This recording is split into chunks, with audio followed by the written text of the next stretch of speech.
Bom, gente, boa tarde a todos. Bom, vocês já sabem, né? Meu nome é Carlos Alexandre. Eu estou aqui para a gente trocar ideia, sabe? A minha presença aqui, ela vem mais para a gente trocar ideias, não há imposição de informação. Tudo que vai ser falado aqui é normatizado, tem as normas específicas do Conselho Federal de Contabilidade, tem a legislação específica do COAF. Então, não tem problema, se você sentir dúvida, assim como a Larissa falou aqui, levanta a mão mesmo, vamos trocar ideia, porque o que vai ser falado aqui é um assunto não só importante, mas a gente está vendo, né, pelas reportagens, pelos canais de jornalismo, que é um assunto presente, cada dia mais presente no nosso meio. E aí, trazendo esse sentimento dessa presença no nosso meio, é que eu vejo uma necessidade de cada vez mais informar a você, profissional de contabilidade, ao profissional que está no dia a dia, ao profissional que faz contabilidade, seja ele de forma interna dentro de uma empresa, ou seja ele de forma externa, terceirizada dentro de uma organização contábil, ou até como autônomo, é necessário você ter conhecimento do que está acontecendo, qual é a importância sua dentro desse escopo de trabalho, por que você foi incluído nessa linha de trabalho, qual é a finalidade. Existem perguntas que eu sei que vão surgir. Ah, isso é uma denúncia. Ah, por que o CFC não fez nada por mim? Ah, por que o profissional de contabilidade ele é obrigado a fazer isso? Enfim, essas perguntas eu vou tentar tirar todas e o meu objetivo aqui é tentar mudar a sua forma de pensar referente a esse controle chamado COAF. Esse é o meu propósito, é o meu objetivo. Espero conseguir, ok? A primeira coisa, né, que nós vamos falar dentro de todas essas 2 horas é o contexto mundial. Por que surgiu o COAF? Da onde surgiu o COAF? Por que existe essa obrigação? Da onde é que vem esse controle? De que forma isso se aproximou do nosso país? Se aproximou do profissional de contabilidade? Então nós vamos falar do contexto mundial. Depois da legislação nossa, não a do Conselho, mas a legislação brasileira que se reflete na legislação quanto à questão do COAF em si. Nós vamos falar dos aspectos relevantes da Resolução 1530. Essa, então, fala diretamente a respeito de você, profissional de contabilidade, vai dar detalhes de que mudanças você deve tomar, que ações você deve ter, como é que você deve proceder no seu dia a dia. Nada de mais do que você faz, mas a gente vai dar alguns toques, vamos dar algumas sugestões para que você mude um pouco a tua forma de trabalho. E nós vamos falar, então, por fim, da comunicação, efetivamente, do COAF. Bom, para eu falar sobre o contexto mundial, primeiro a gente tem que falar de uma legislação doméstica. O que é uma legislação doméstica? Nós temos visto, pelo menos dos últimos 10 anos, né? Eu sou contador desde 94. Então, eu sou da época que fazia declaração de imposto de renda pessoa jurídica na máquina de datilografar. Talvez alguns aqui nem saibam o que é isso. Mas era aquele formulário grandão, tinha aquela máquina Olivetti de carrinho grandão que você colocava ali e digitava todas as informações. Imposto de renda à pessoa jurídica. Não estou falando física não, física era na mão, era a caneta. Então era uma época diferente. Uma época de que os controles eram muito difíceis, ainda os órgãos nas 3 esferas, seja ela federal, estadual, municipal, ainda estavam construindo as informações, cruzando muito pouco nessa época. Pelo menos isso tem 24 anos atrás. Bom, nós temos visto, de uns 10 anos para cá, um avanço tecnológico absurdo. Vou repetir, nós temos visto um avanço tecnológico absurdo. E esse avanço tecnológico absurdo está possibilitando cada dia mais um controle mais afinadinho, mais apurado, mais se encontrando cada dia mais próximo da gente. Porque quando eu sou da época de que eu trabalhei em escritório de contabilidade, no escritório grande, antes de vir para o conselho. Eu vim para o conselho em 2001. Então, antes de 2001, eu trabalhei no escritório grande. E eu lembro que a gente fazia DCTF, e quando nós mandávamos a DCTF à máquina, levava 4, 5 anos para a Receita Federal mandar aquela notificação para eu poder ir lá comprovar o que ele não tinha de controle. Então, essa era a realidade da década de 90. Nós tínhamos que ir lá, comprovar, levar os DARFs todos, entrar na fila, o cara pegava os DARFs todos, fazia toda a comprovação, aí ele tirava isso do banco. Aí daqui a pouco vinha de novo, porque naquela época, para vocês terem uma ideia, a Receita Federal tinha 3 bancos de dados. Quem viveu isso sabe que comprovava uma vez, depois, mas eu vou ter que comprovar de novo? Vai, porque ela perdeu. Era literalmente assim, ela não tinha tudo muito afinado. Mas de uns 10 anos para cá, as coisas mudaram. A Receita, cada dia que passa, ela está mais eficiente. Ela está, cada dia que passa, mais ágil, mais eficaz nos seus controles. Não só ela, como todos os outros órgãos de controle. Então, nós temos que ficar atento à legislação doméstica. Por quê? Porque é a partir dela que nós vamos, então, ficar, né, não vou dizer preocupados, mas um pouco mais ligados em tudo que nós vamos fazer na nossa atividade contábil. Aí você me pergunta, mas Alexandre, você não ia falar sobre o contexto mundial? Vou falar sobre o contexto mundial. O contexto mundial hoje chama-se globalização. E o que é globalização? São países que, à medida que o tempo foi passando, começaram a perceber que existia fuga financeira, existia jogadas financeiras, que eles meio que perdiam o controle de como ia cobrar impostos em determinadas operações que faziam, como é que eles iam ter controle dessa movimentação financeira. Resultado, a coisa estava ficando muito complicada. E aí, nesse contexto, nesse mundo globalizado, nós vamos ver aqui, em Viena, se reuniu um grupo de países e falou, olha, isso tem que parar. O mundo está mudando, essa movimentação está mudando, então isso tem que parar. E foi isso que aconteceu.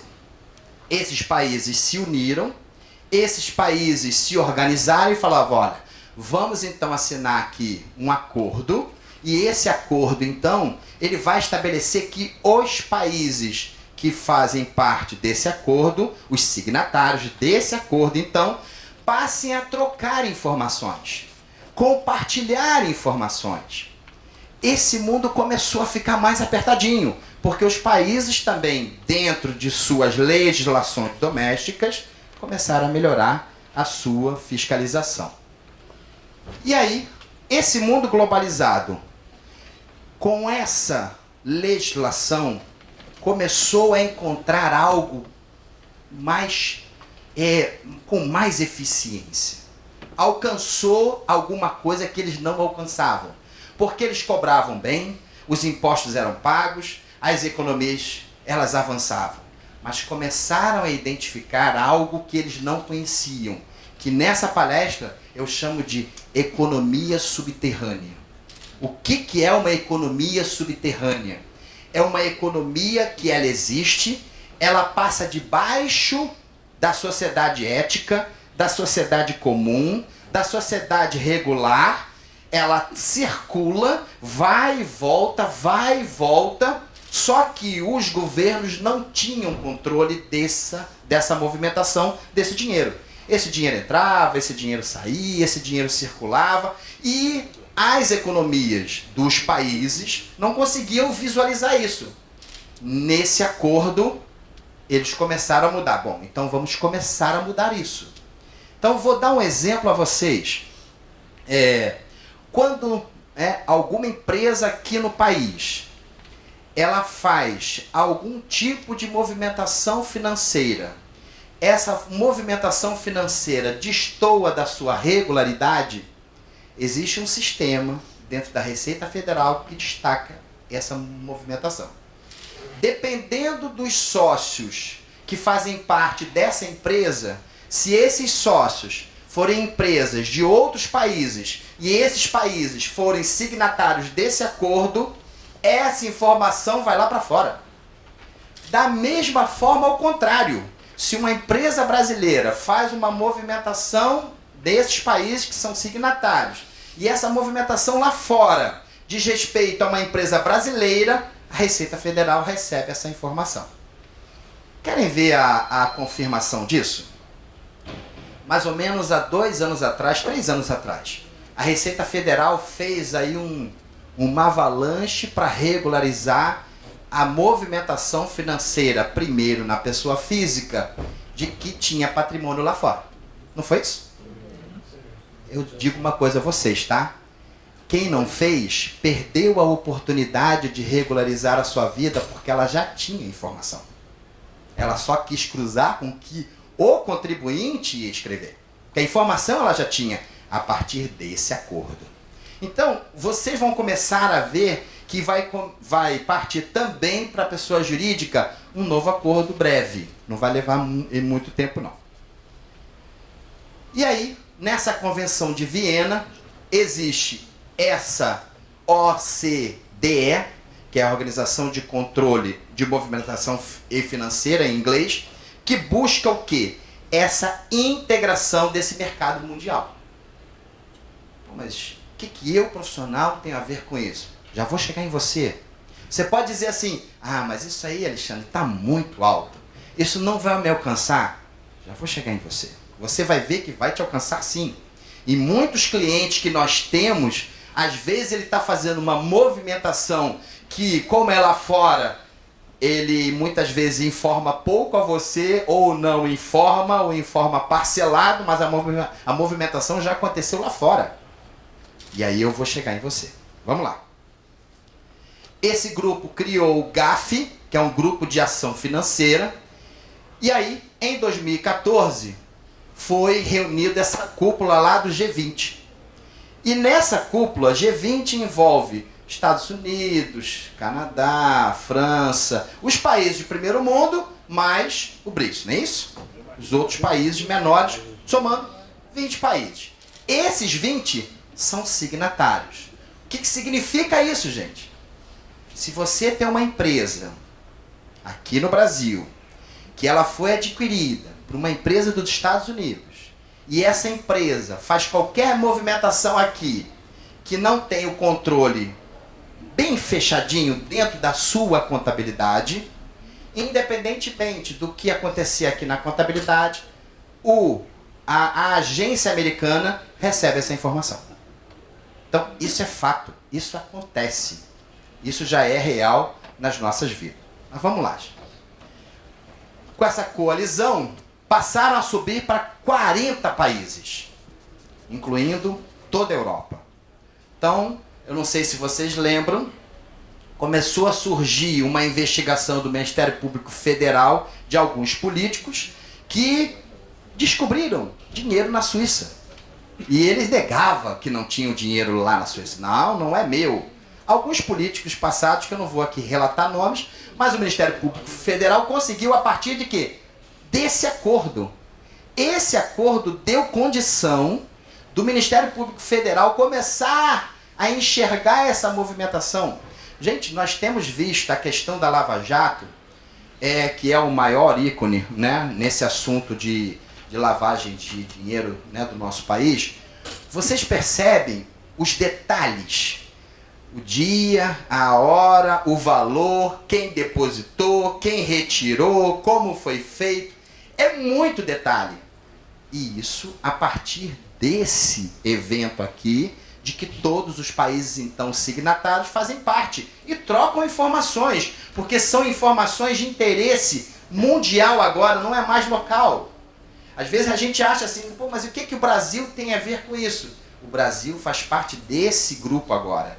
Então, fazendo parte desse grupo, qualquer movimentação que venha a ocorrer dentro do país, referente a uma empresa, um sócio que é de lá de fora, e esse sócio é uma empresa ou uma pessoa física que é daquele país, aquele país está recebendo toda a movimentação que essa empresa está circulando aqui no Brasil. Ok?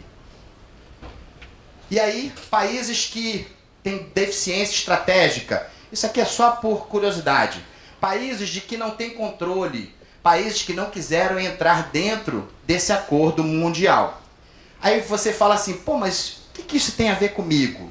O que isso significa para mim? Bom, vamos aqui. Não sei se aqui alguém é contador de alguma empresa de agronegócio. Mas, por exemplo, empresa de agronegócio que vende carne bovina para o Iraque, ele é vigiado mensalmente. Toda essa movimentação é vigiada mensalmente. Porque o Iraque, como não faz parte desse acordo dos 40 países, é uma empresa que tem uma deficiência estratégica, então toda a movimentação de compra e venda com esse país é vigiada. Esse é um exemplo. Ok? E aí entra sapato. Eu falei agronegócio porque eu sei que o Brasil é vendedor, né, um dos vendedores para o Iraque de carne bovina. Mas poderia ser outro tipo de produto. Vamos lá. Opa. Aqui. E aí, nessa questão, onde é que o Brasil está? Desses 40 países, que posição o Brasil ocupa? Pessoal, a lei foi criada em 98. Ela só tomou gás mesmo em 2012.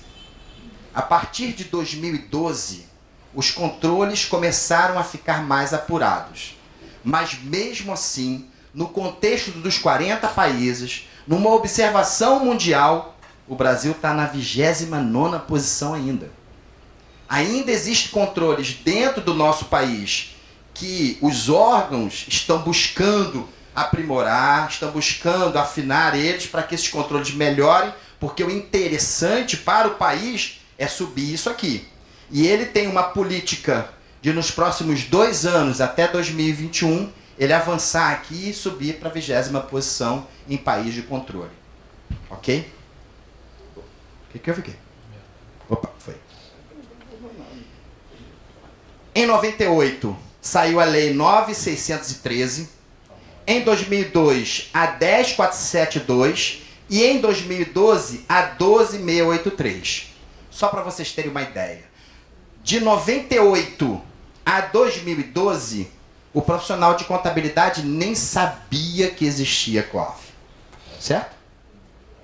Nós nem sabíamos o que significava esse órgão. Nós não tínhamos ideia qual era a finalidade dele. Nós não tínhamos noção por que eles, a partir dessa lei aqui, em 2012, passou a inserir, então, o profissional de contabilidade. E aí vem. O importante aqui é o seguinte. Vamos primeiro colocar aqui um ponto. Por que eu falei isso tudo e nós chegamos aqui em 2019, estamos falando de algo que aconteceu em 2012. Por que eu estou frisando isso? Gente, vocês vão ver que o Conselho Federal, ele tomou a melhor atitude. Vou repetir. O Conselho Federal de Contabilidade tomou a melhor atitude de fazer uma resolução e trazer o profissional para dentro da resolução. Ah, que isso, Alexandre? Não, nós nem tínhamos que estar aí. Tem circunstâncias na nossa vida que nós não podemos impedir. E essa é uma delas. E você vai entender por que o Conselho Federal, então, tomou a melhor das opções. A lei dizia o seguinte... Isso aqui parece meio chato, mas a gente já vai chegar no bom, no que você tem que fazer. Ocultar ou dissimular a natureza, origem ou localização. Isso aqui é o que diz o artigo 1º da Lei 12.683. Mas eu quero atender uma coisa a vocês. Ontem eu estava vendo o Jornal Nacional, e aí no Jornal Nacional fez a menção, né, de um fato que o Ministério Público do Estado do Rio, ele constatou, a partir de relatório do COAF, de que a Assembleia Legislativa nossa estaria ocultando ou dissimulando a natureza de valores, e aí deu lá o nome de alguns deputados. fulano de tal, que eu nem vou entrar no mérito aqui, nominar ninguém, porque não é essa o nosso objetivo aqui. Não foi isso? Quem viu, teve a oportunidade de constatar isso, ok? Aí eu começo a refletir sobre a reportagem que eu vi ontem. Eu falei, caramba, isso vai ser bom para a minha palestra. Começo a refletir. Quem fez a declaração de pessoa física dessas pessoas? Deve estar pensando agora, hein? Você chamado. Vamos refletir. Quem fez a declaração de pessoa física dessas pessoas, como é que está agora? Ok? Será que ela fez a comunicação quando ela percebeu que existiu uma movimentação em desacordo com o patrimônio do seu cliente? Será que fez? Confesso a vocês que acho improvável. Improvável. Acho muito improvável. Ok? Então vamos lá. E aí, ele vem dizendo assim, direitos ou valores provenientes, direta ou indiretamente, de crime. E aí vem, de tráfico a gente não, tráfico não. Terrorismo também não, contrabando não, extorsão não. Item 5. Contra a administração pública, inclusive exigência, para si ou para outrem, direto ou indiretamente, de qualquer... Opa! Cheguei aqui, o que aconteceu? Não é isso? Porque quando a gente fala terrorismo, não, os caras têm que ser presos. Não, tráfico, não, os caras têm que ser presos. Não, contrabando, longe de mim, meu Deus. Não é assim? Mas quando a gente lê o item 5, a gente, isso aqui já começa a mexer com alguém que se aproxima de mim. Que eu volto a trazer a reflexão. Trago a reflexão de todos. Quem fez a declaração de pessoa física dessas pessoas, que foi ontem alvo de reportagem, que está sendo investigado pelo Ministério Público Estadual. Como é que estão agora? Contra o sistema financeiro nacional. Vamos lá. Algum movimento que você se apercebe que não houve uma passagem dentro de algum banco ou dentro de alguma instituição financeira, você está incluído aqui no 6. E praticado por organização criminosa, não, longe de mim. Vamos nós. Incorre na mesma pena. Vou repetir, tá? Vamos ler com calma. Incorre na mesma pena quem, para ocultar ou dissimular a utilização de bens, direitos ou valores provenientes de qualquer dos crimes antecedentes referidos neste artigo, os converte em ato lícito. Vamos lá. Tá, Alexandre, eu não entendi não. Explica para mim. Você, profissional de contabilidade, não, vou melhor dizer, eu, Alexandre, fiz uma declaração de pessoa física de uma pessoa dessa. Ok? Vou dar eu como exemplo. Fiz a declaração dela, reparei que tinha uma movimentação que não condizia com o patrimônio dela. Mas isso tem a ver com Receita Federal. Até agora a gente não está vendo com a Receita Federal, estamos vendo a lei do COAF. Reparei que existia alguma movimentação ali que não era condizente com a receita que ele recebeu, o patrimônio que ele recebeu. Ok?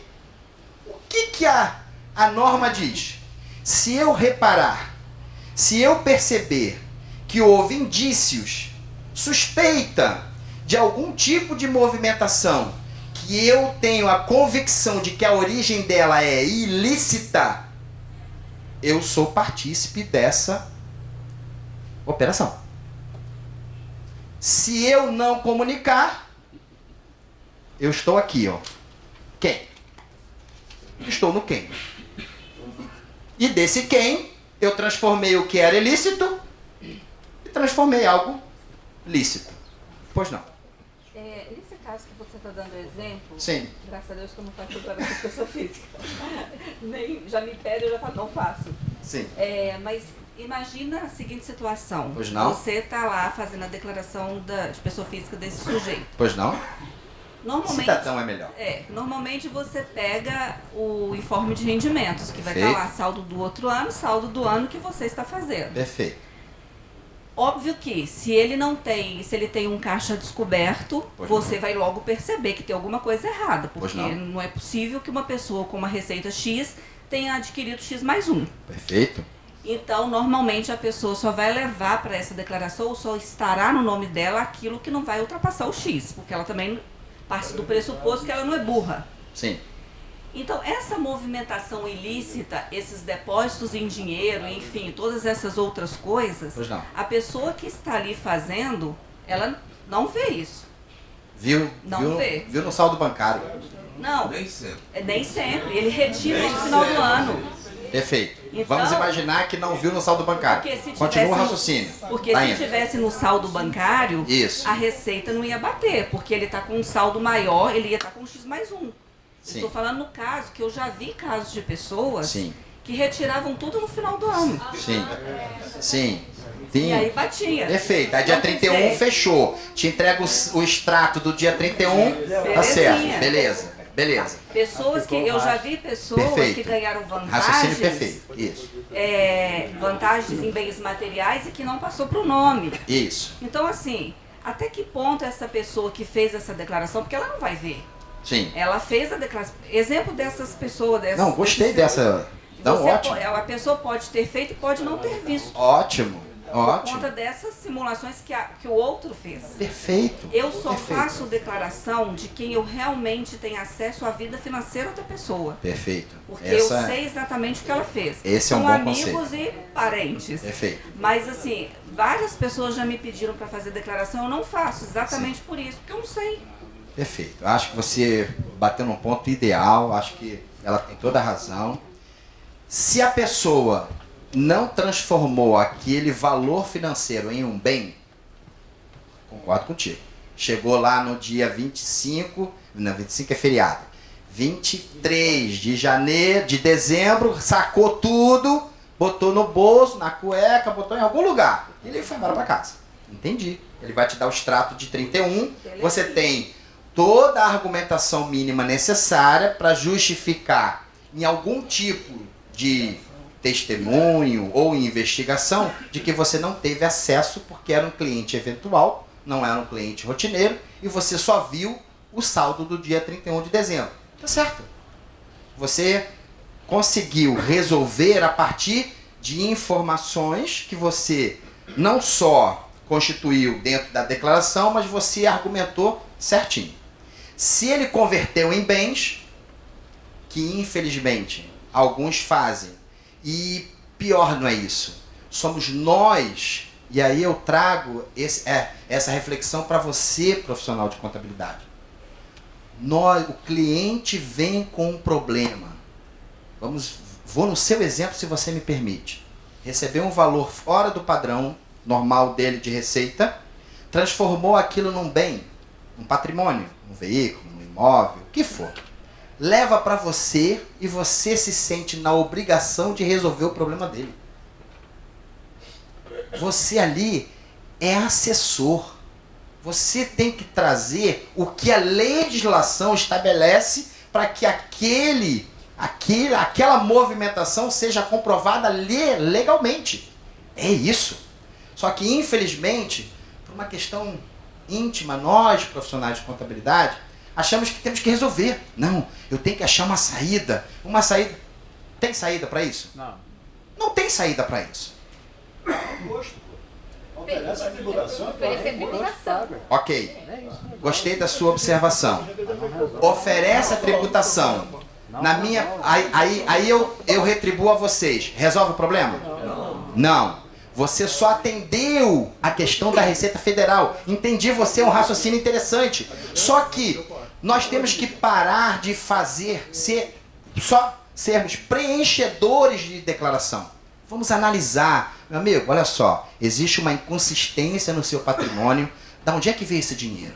Começar a conversar e retirar do nosso cliente aquilo que nós precisamos para que a gente não fique exposto. Porque se ele opera do jeito que você falou, entendi. Dia 23 ele foi lá, sacou tudo, não tem como pegar. Legal. Mas se ele transformou em um patrimônio, comprou um veículo, comprou um imóvel, e o patrimônio que ele tem financeiro, daquilo que ele recebeu, né, durante o ano, não cobre aquilo. Como é que a gente faz? Eu tenho que refletir. Nós temos que mudar um pouco a nossa forma de atendimento com o nosso cliente, para que a gente não fique exposto diante de tudo que está acontecendo. Vamos avançar.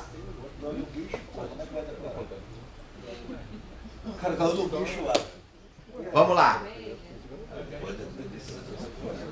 É verdade. Vamos nós. Vamos lá. O colega... Como é que é o seu nome, por favor? Paulo Moraes. Paulo Moraes. O Paulo Moraes falou assim, pô, mas e se ele trouxer esse dinheiro de um determinado um jogo, que esse jogo não é reconhecido? Como é que eu faço? O jogo do bicho é reconhecido? Não. Não posso. Então, vamos mudar. Corrida de cavalo. Melhorou. Corrida de cavalo é. Corrida de cavalo é reconhecido. Como é que faz? Se eu não me envolver de informações que eu esteja seguro de que o resultado da minha declaração está dentro de uma legalidade, reveja seus conceitos ou converse com o seu cliente.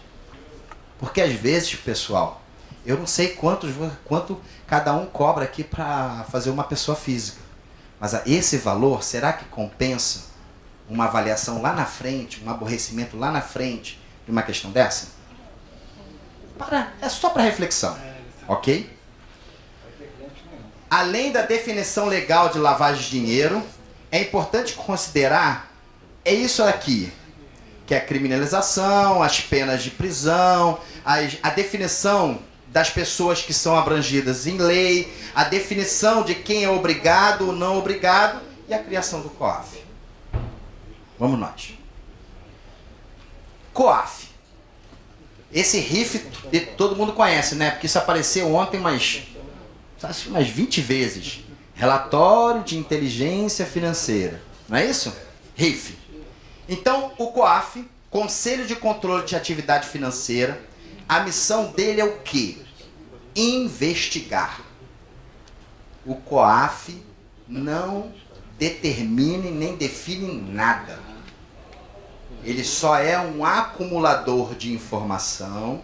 Dentro aquelas informações que ele acumulou, ele emite um relatório e passa então para os órgãos realmente de investigação, seja penal, criminal, administrativa ou civil, ou até tributária. Ok? Então o COAF, a missão dele é essa, é acumular informação. Vamos continuar. E aí, eu apresento aqui o COAF, tá bom? Do COAF, existem esses órgãos todos aqui, e mais alguns, que não estão aqui, que obrigatoriamente informam, mandam informação, disparam informação para lá para dentro do COAF, disparam informação. Então, por exemplo, Receita Federal, querem ver um exemplo? Eu ia falar no final, vou trazer para cá. Todos conhecem uma declaração chamada E-Financeira? Sim. E-Financeira. A E-Financeira é uma declaração criada pela Receita Federal para que os bancos, as empresas, as instituições financeiras informem todas as movimentações na pessoa física acima de R$2.000 e todas as movimentações financeiras acima de R$6.000 na pessoa jurídica. Ok? Por isso que vocês viram que eles tinham claramente os dias de depósito, quando foi, para quem foi. Não sabe quem fez o depósito, mas as informações do depósito, como era R$2.000, o COAF tinha. Na reportagem de ontem, não foi isso?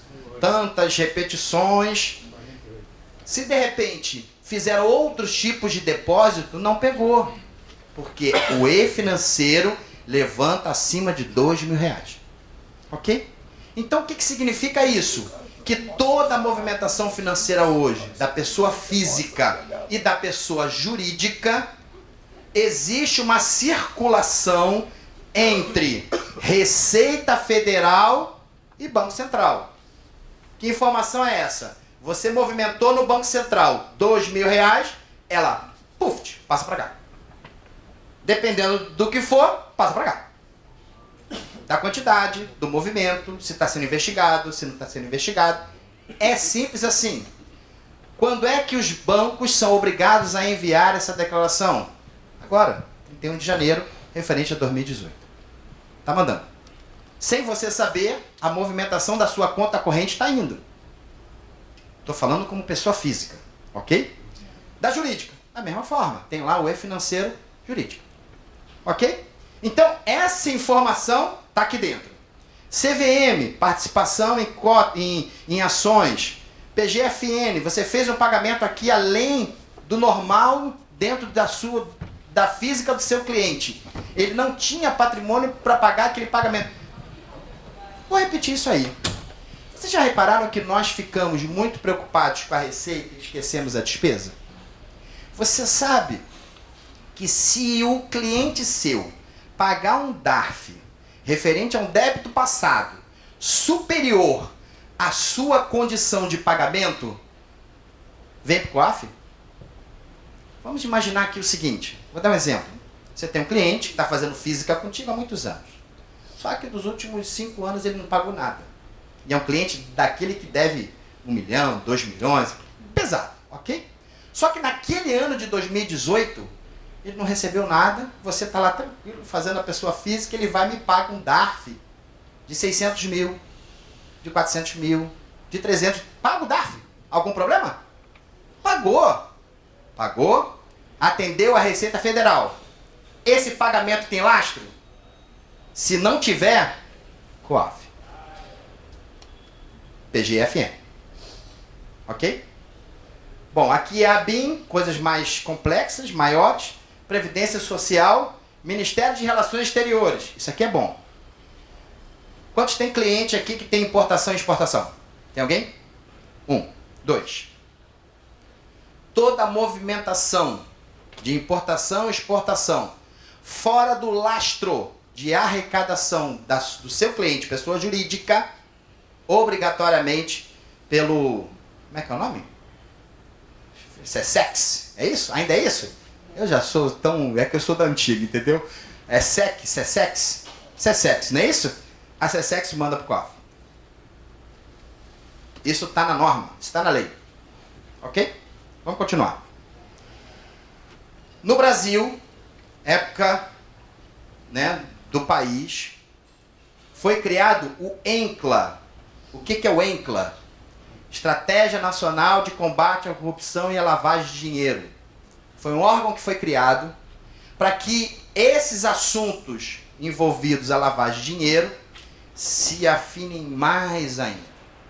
Só que aqui vai um pouco além. Além da movimentação da pessoa jurídica e da pessoa física, aqui pega funcionário público. Começa a pegar a movimentação de funcionário público.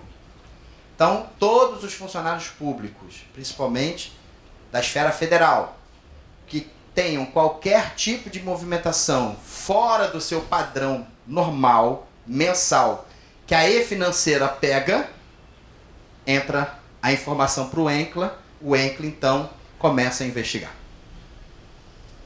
Vamos lá. Atividades e profissões que foram obrigadas. A nossa, a gente está aqui. Mas você sabia que todo imóvel que um corretor de imóveis vende acima de R$1 milhão, ele está sendo investigado pelo COAF? Vou repetir. Todo imóvel que um corretor de imóveis vende acima de R$1 milhão, ele está sendo investigado. É eletrônico? É eletrônico. O sistema vai fazer uma varredura e saber se aquilo ali é regular, cruzando e-financeira com os sistemas internos da Receita Federal. Aí eu botei ali, né, o Conselho Federal de Corretagem de Imóveis, mas tem outros, ok? Por exemplo, alguém aqui tem cliente loteria esportiva? Não. Alguém tem cliente de joia? Vendedor de joia?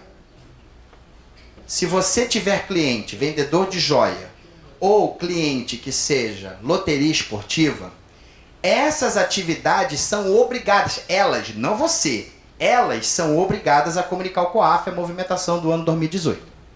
Isso está na lei e elas têm que saber disso, elas devem saber disso, porque isso está na lei e são obrigadas, senão elas são advertidas pelo órgão que regula elas.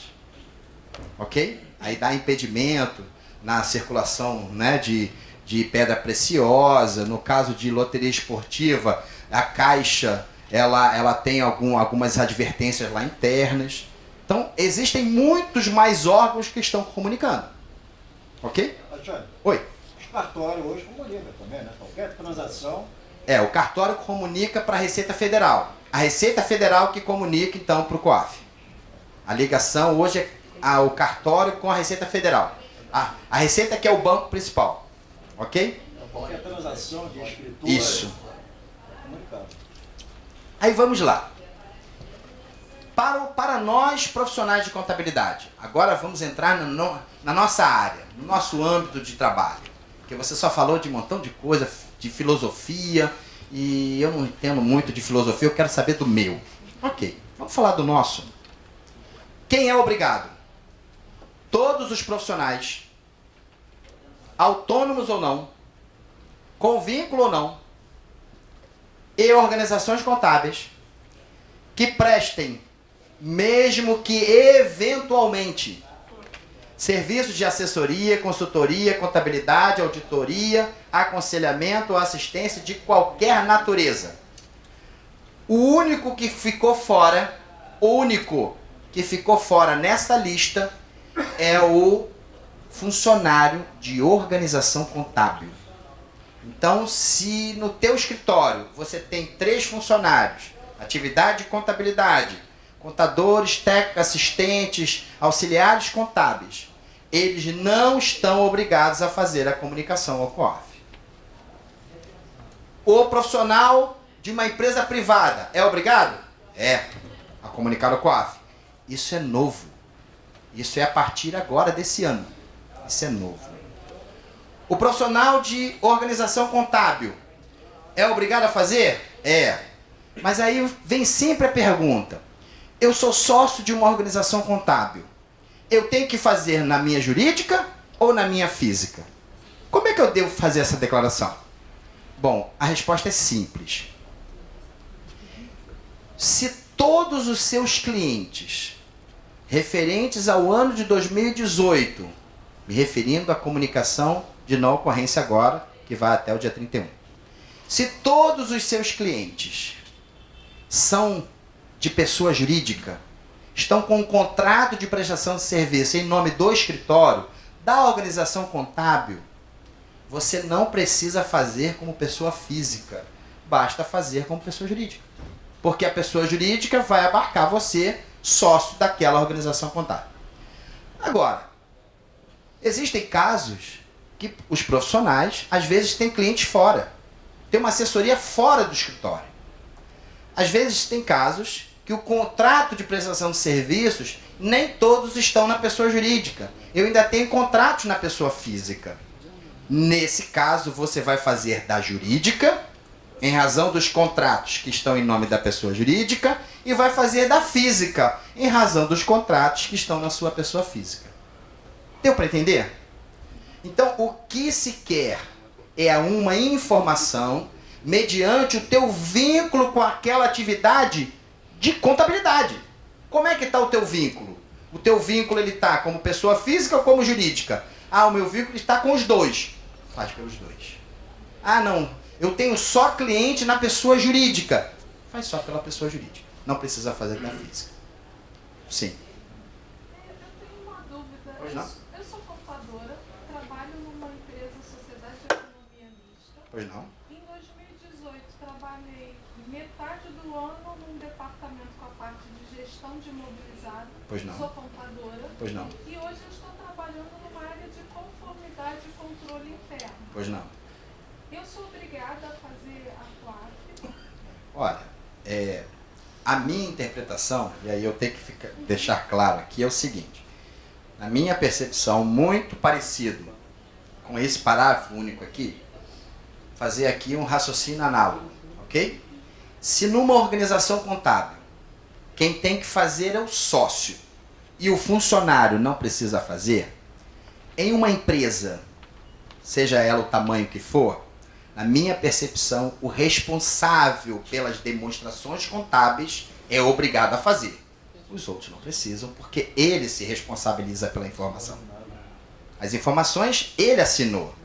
Agora, existem empresas que você tem, não sei o tamanho da sua, mas existem outros gaps, ok? Cada um é um profissional diferente. Eu faria de cada um deles. Eu não faria só o gap nacional, não. Se tiver um gap fora do país de outra nacionalidade, eu faria dos dois. Entendeu a diferença? O responsável técnico que assinou as demonstrações contábeis. Certo, mas, por exemplo, hoje eu estou atuando numa área de conformidade. Pois não. Eu assino pareceres de conformidade, de due diligence, de fornecedor. Pois não. E, assim, teoricamente, a gente faz uma investigação sobre a transação, sobre Sim. a idoneidade daquele, Sim. ética daquele elemento. Perfeito. E Perfeito. você assina aquilo. Perfeito. Então, eu enquadrei isso meio que como se fosse um aconselhamento ou uma assistência. Eu costumo dizer o seguinte. Dentro da sua análise de conformidade, você garante que está tudo certinho? Por que não fazer? Entende? Se ela tiver Sim, dúvida. até porque quando não está certinho, eu dou um parecer contrário. Negativo. Perfeito. Perfeito. É isso. A minha pergunta era parecida com a dela, só que analisando pelo lado do financeiro. Se o Pois não. contador está ali como um financeiro, mas não está assinando, não tem nenhuma responsabilidade. E aí? Olha, eu penso o seguinte, ok? Nós estamos falando de norma de contabilidade, ok? Todos aqui entendem o que é a pirâmide da hierarquia de leis?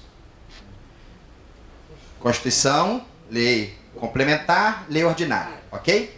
Lei ordinária, ela é uma lei que vale para todos, ok? Dentro da sua amplitude. Resolução está abaixo de uma lei ordinária. Quando o CFC trouxe para dentro dele, e aí a gente vai ver por quê, e você vai entender e vai agradecer. Quando o CFC trouxe para dentro dele essa norma, o que ele fez? Ele trouxe para os seus associados dentro do seu ambiente de trabalho. Ok? Eu diria, a tua resposta, eu diria o seguinte. Esse profissional de financeiro é contador? É. Ele responde pelo financeiro completo? Pelo financeiro completo, ok? Se eu estou no lugar dele, eu faria. Porque eu me responsabilizo por algo financeiro. Mas ele é obrigado? Eu não vejo assim. Eu vejo a obrigação do responsável técnico. Do contador. Do contador, sim. Mas eu não vejo nada demais ele não fazer. Até porque é o tipo de declaração de que você, como gestor daquele departamento financeiro, você tem o controle total, por que não fazer? Você dá solidez à tua pessoa física e você fez um bom controle. Eu penso dessa forma, ok? Mas a obrigação, segundo o que eu interpreto da norma, é o contador que é obrigado a fazer. Aqui e depois lá. Eu estou um pouco louco, Pois não bastante. Sim. Na linha da pergunta da colega aqui, que Pois não. numa área de conformidade, Pois não. compliance, que Sim. é uma coisa nova nas empresas. no Compliance. país, Sim. muitas das vezes, o gestor principal dessa área, fazendo uma analogia com a contabilidade, o gestor é contador. Sim. Nessas áreas de compliance tem muito peru, tem engenheiro, Sim. tem de todo que é muito. Então, Sim. ela, como contadora, pode estar fazendo um trabalho, ela emite os pareceres dela contra ou a favor, mas Pois não. como profissional de contabilidade. Pois não. Mas o gestor dela pode ser um engenheiro, Pois não. que responde, que é o titular dessa área de compliance. Como Pois é que não. ela fica? Vamos lá. a responsabilidade, né? Vamos aqui entender de que a norma ela é bem clara em relação a atribuir responsabilidade a quem, ok? Quando aqui diz que é serviço de assessoria, consultoria, contabilidade, auditoria, aconselhamento ou assistência de qualquer natureza quanto ao profissional de contabilidade e à organização contábil, ela só pode ser responsabilizada pela informação que ela tem. Ela não pode ser responsabilizada por outra, pelo teu parecer. O teu parecer solidifica a tua conclusão, perfeito. Então, mesmo que o gestor dela, acima dela, seja um engenheiro, e esse engenheiro teve movimentos, mas para a legislação do COAF, o CREA não obriga o engenheiro a prestar informação, porque ele não é engenheiro, percebe? Ele é um gestor financeiro, ele só é profissional de engenharia, mas ele é gestor financeiro. Então, como ele é gestor financeiro associado a uma profissão que não o exige, ele não vai comunicar. Mas ela só pode ser responsabilizada daquilo que ela assinou na informação que ela tem. A partir dali, ela não tem qualquer tipo de responsabilização pela informação e a base que ela tem. Mas ela não, pela hierarquia da empresa, ela não poderia fazer a comunicação. Vamos lá. Ao conselho. Vamos lá. A comunicação ao conselho é que ela não observou. Nós vamos falar ainda sobre lavagem de dinheiro, ok? Ainda não chegamos lá, mas vamos lá. Ela não observou, no ano de 2018, qualquer suspeito ou indício de que houve entrada ou movimentação financeira sem origem. Dentro do parecer dela, se ela observasse, ela colocava isso no parecer. Ela ficaria tranquila, COAF. E ela pode até ter algum parecer negativo. Sim. Que fundamente a opinião dela. Se a Sim. decisão do gestor foi em outra linha. Sim, com certeza. Então ela não comunicou. Mas a gente às vezes não fica sabendo da decisão do gestor, porque a gente é órgão de assessoria. Perfeito. A gente faz o parecer, a gente entrega para o Perfeito. gestor. É isso. Se ele quiser peitar a responsabilidade, O problema é dele. a caneta é dele. É verdade. Fala, menina. Alexandre, uma dúvida.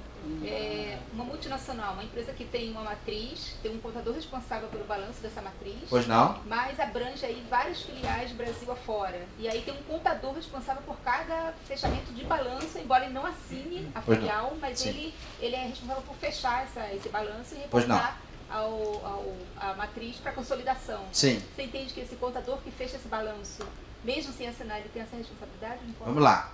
Ele é responsável por aquela demonstração, não é? Sim, de Ele é obrigado. uma filial, sim. Ele é obrigado. Tá. Mesmo bom? sem assinar. Essa Mesmo é- sem assinar. Tá. Ok? Eu não entendi. Vamos lá. E aí, quais são as operações? Só pra gente... Eu vou correr um pouco mais, tá, gente? Porque o tempo corre. Vamos lá. Compra e venda de imóveis. Estabelecimentos compra e venda de estabelecimento comercial ou industrial. Participação societária de qualquer natureza. Gestão de fundos. Valores mobiliários ou outros ativos. De abertura ou gestão de conta bancária, de poupança, investimento ou valores. Tudo isso aqui são operações que, se o profissional ele faz dentro da sua contabilidade, ele fica obrigado a prestar informação, seja positiva, seja negativa, referente ao seu cliente. Ok? Vamos lá. Mais operações. Criação, exploração de gestão de sociedade, seja qualquer tipo de natureza. Operações financeiras, societárias ou imobiliárias, de alienação ou aquisição de direitos de contrato. E aí a gente entra aqui num rol que eu coloquei e eu gostaria que você gravasse isso dentro do seu coração, anotasse isso e refletisse dentro da sua atividade como organização contábil, ok? Ou como profissional autônomo, ou profissional responsável por uma contabilidade. Mudanças de procedimento. Nós já falamos aqui da questão mundial, falamos aqui da questão doméstica, da legislação doméstica, falamos aqui de uma economia que a gente chamou de subterrânea, Nós falamos aqui de muitas coisas que envolve demais você, profissional de contabilidade. Então vou dar um exemplo. Um exemplo que foi criado pelo Conselho Federal de Contabilidade para te dar apoio, para te dar sustentação. Por exemplo, todos aqui que são que participam de um escritório de contabilidade sabem o que é a carta de responsabilidade da administração? Todos entendem a finalidade dela? Por que ela existe, gente? A carta de responsabilidade da administração foi um procedimento que foi criado para que você tenha a solidez e a confiabilidade do seu cliente de que as informações que ele te passou são fidedignas, estão de acordo com a legalidade. Os documentos são hábeis, são legais, para que você tenha a certeza de que o que ele te mandou está dentro de uma legalidade e você não seja pego de surpresa. Vocês querem ver um exemplo?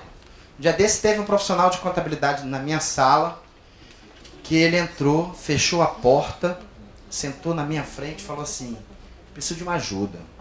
O que houve?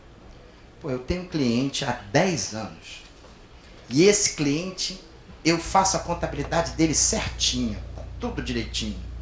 Eu levei um susto, fiquei desesperado.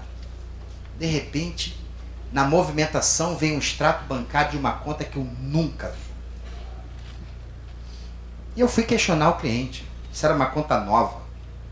Não, essa conta vem antes da abertura da empresa. Como assim?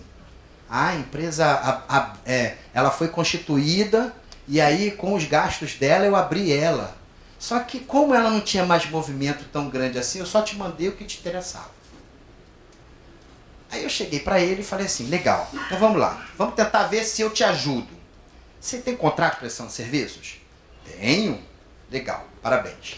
No seu contrato de prestação de serviços tem uma cláusula que estabelece prazo para ele enviar toda a documentação para que você possa fazer a contabilidade? Tem. Parabéns, legal. Você faz uma rotina de encaminhar ao seu cliente, requerendo que estabelece a cláusula do seu contrato de que ele tem que enviar toda a documentação. Você manda uma correspondência mensal, bimestral, você estabelece o prazo para o teu cliente? Não. Mas você deveria. Você deveria fazer uma rotina no seu dia a dia, mudar um procedimento, dizer o seguinte: olha, para encerramento do seu balancete mensal, se for uma empresa no Simples, para encerramento do seu balanço, a demonstração de resultados, se for uma empresa no lucro real, para encerramento do mês anterior, necessitamos que nos envie toda a documentação conforme estabelece a cláusula do nosso contrato celebrado no dia tal. Para que isso? É um procedimento que você cria para te dar a certeza de que se ele enviar depois qualquer coisa que você desconhecia, você pode dizer: olha, isso aqui é quebra contratual, você descumpriu o nosso contrato, vamos discutir. E a responsabilidade técnica só é baseado naquilo que você efetuou a cobrança. Deu para entender? São procedimentos novos? São. Eu nunca fiz isso. Vamos passar a fazer. Vamos mudar um pouco o procedimento. E aí sim, eu vou dar fundamento à carta de responsabilidade da administração. Porque aí eu sei que ele me mandou e o que ele me mandou na carta de responsabilidade vai dizer que aquilo tudo ali é hábil e legal. Resultado: esse colega, ele saiu porque ele não fazia isso, a contabilidade já estava encerrada, o diário registrado, enfim. Ele teve que resolver lá, e aí a gente pode falar isso em outra palestra. Controle interno. Mudar os nossos controles. Nós falamos agora da carta de responsabilidade da administração. Ok. Todos de organização contábil têm contrato de prestação de serviços? Parabéns. Quando o cliente sai, você faz distrato de prestação de serviços? O seu distrato estabelece as regras de rompimento de responsabilidade técnica? Você, no distrato, estabelece de quem fica a responsabilidade de se é o do novo, se é do anterior, quem vai fazer aquela tal obrigação acessória, ou aquele tipo de documento, ou aquele tipo de comunicação. Por que eu estou perguntando isso, gente? Porque são controles que nós temos que mudar. Vou dar um exemplo. Teve um profissional lá da Baixada, não vou dizer o município, lá da Baixada Fluminense, que ele veio me reclamar: Alexandre, pelo amor de Deus, como é que eu faço? O que eu faço? Eu fui na Receita Federal, o delegado lá é meu amigo. Cheguei lá na Receita, será que você pode listar para mim todos os clientes que estão vinculados ao meu CRC? Alexandre, eu levei um susto. Fiquei desesperado. Eu atualmente tenho 35 clientes e eu tinha 80. E os 45 já foram embora há muito tempo, mas ainda estão vinculados ao meu CRC. Temos que mudar os nossos controles internos. O cliente entrou, contrato de prestação de serviços, relação de documentos que estão entrando, mínimo de conferência de documentos e auditoria, mínima, não é auditoria propriamente dita, mas uma verificação de todos os documentos que estão entrando, relação de documentos faltantes, orientação ao seu cliente que ele repasse tudo aquilo, senão você não tem condição de continuar. Ontem mesmo eu fiquei 2 horas com um profissional aqui da região serrana, 2 horas, que ele tem um cliente que ele não tem mais interesse do cliente. Ele está tão aborrecido, tão chateado, que ele quer que o cliente agora vá embora. Só que ele não consegue fechar a contabilidade de 2018 porque o cara não manda toda a documentação. E agora? Nem vai, nem fica. Tem contrato, mas o contrato ele não mandou, ele pegou a assinatura de todo mundo, ele não cobrou os documentos. Mude os seus controles. Mude a sua forma de atuação como profissional de contabilidade. Cadastro sempre atualizado. Vou dar um exemplo. Um conselheiro aqui da casa foi procurado por um cliente. E esse cliente, então, chegou lá, normal. Quero constituir... Como é que é seu nome? Umbelino. Quero abrir uma empresa. Você abre para mim? Abro. É assim? Abre a empresa, te dou os documentos, você constitui a empresa, do que você constitui a empresa, dá os documentos para mim, e aí vamos assinar o contrato de prestação de serviço de contabilidade. Não é assim? Tá certo? Sugiro que a gente mude. Resultado. O que aconteceu com esse profissional de contabilidade? Ele recebeu a Polícia Federal, porque aquela empresa sumiu, desapareceu. No que a empresa que sumiu e desapareceu, ela estava envolvida com descaminho. Crime. No que estava envolvido com descaminho, eram produtos de outro país, envolveu a Polícia Federal e o profissional de contabilidade era o responsável técnico, lá na Receita Federal, no Estado, no município. Tudo bonitinho, como você faria. Assim, nós faríamos isso. Normal. Vamos mudar o nosso procedimento. Para eu fazer uma legalização, dependendo do tamanho, dependendo do porte, de quem é, se eu conheço o meu cliente, eu conheço a origem dele, o passado dele. Ah, ele veio indicado por um amigo meu, ele é gente boa. Vamos parar com gente boa do lado. Sabe aquela história da vovó? Sabe? Amigos. Aprenda isso na vida profissional. Ok, vamos fazer uma legalização? Legal. Como você é primeiro cliente, vamos assinar aqui um contratozinho de prestação de serviço de legalização. Você é primeiro cliente. Uma coisa é o teu cliente que é de rotina, de contabilidade, e pede para abrir uma outra empresa, você já conhece ele. Entendi. Você confia nele. Outra coisa é um cliente que desceu de paraquedas e você faz na confiança, de olho fechado, achando que aquilo ali é o melhor dos mundos. Aconteceu na região serrana, uma profissional, uma mulher, dona de um escritório, recebeu um cliente, que o cliente falou assim: olha, eu quero abrir 3 lojas, vão ser 3 lojas com mais 2 galpões, e eu vou investir aí 3,5 milhões. Quanto é que você me cobra? Aí, profissional prudente, atenta, ok, me dá aqui os documentos. Começou a analisar os documentos. Esse dinheiro vem da onde? Não, esse dinheiro eu não posso dizer de onde vem. Gente, é porque está sendo filmado. Mas a verdade é que muitos de nós faríamos. Vamos rever isso. E qual que é a punição para o profissional nesse caso? Abriu a empresa, esse aí que você contou, recebeu a Polícia Federal.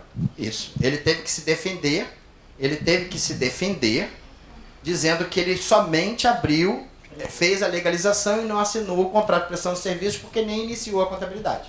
É porque eu tô com uma amiga nessa situação. Eu gosto disso, você nem sabe como eu gosto disso. Você nem sabe como eu gosto disso. Ela abriu a empresa. Abriu a empresa. Ela só abriu a empresa. Isso. E... Fico com vergonha de falar. Acho que ela abriu mais ou menos em outubro. Isso. Em novembro, o sócio da empresa foi preso na Lava Jato. Isso. E então, agora gente, ela está numa situação seguinte, a empresa está aberta, isso. Não assinou nenhum contrato, não chegou, não deu tempo, foi um mês. Em um mês de abertura a pessoa Sim. Foi presa, teve prisão preventiva decretada. Sim. E ela está sem saber o que faz, não sabe se entrega as obrigações acessórias ou não. Eu falei com ela para não fazer nada. Você não faz nada, você não foi contratado? Eu acho que o seu conselho foi um bom conselho. Falei, não faz nada, porque você não foi contratado. Mas aí vem a pergunta, como é que ela vinculou lá na Receita Federal a empresa? Ela como responsável técnica? Eu acho que só na Juscerja que ela colocou. Se foi na Juscerja, foi para a Receita Federal. Ah, então foi. É porque eu não faço essa parte de legalização, então... Temos que refletir. Ela tem que fazer uma comunicação, Temos que refletir sobre isso. Não é assim tão simples, não. Tá? Senão a gente simplifica muito algo que é muito sério. Eu gosto disso, gente, porque às vezes a gente acha, não, isso aí tá tão distante, isso aí não, isso aí é lá. Nós já acabamos de confirmar mais próximo do que a gente imagina. Vamos continuar, senão a gente não consegue. Registro de operações. Infelizmente, eu tenho que falar isso como chefe de fiscalização, como fiscal que fui durante 15 anos, depois gerente e hoje chefe, de que muitos de vocês, profissionais de contabilidade, não fazem contabilidade de uma microempresa e uma empresa de pequeno porte por causa da Lei Complementar 123. Ok? Isso é fato. Eu não estou perguntando, não. Estou afirmando. Ok? Vamos mudar a nossa visão. Vamos mudar o nosso conceito. As normas brasileiras de contabilidade obrigam? Obrigam. Você tem que fazer contabilidade de acordo com a resolução 1330? Tem que fazer contabilidade. Com a resolução 1418? Tem que fazer contabilidade. Mas, infelizmente, nós insistimos em não fazer. E aí é numa situação dessa que você tem registro? Não. Não, você não tem registro. Você não fez contabilidade. Você só emitiu a guia, preencheu aquele negócio lá que eu não sei o nome, DAS. Não? DAS. Preencheu aquele DAS e achou que está tudo certo. E de repente, esse cliente está envolvido em alguma coisa tão séria e que você é o responsável técnico. Vamos rever os nossos conceitos, gente. Análise de risco.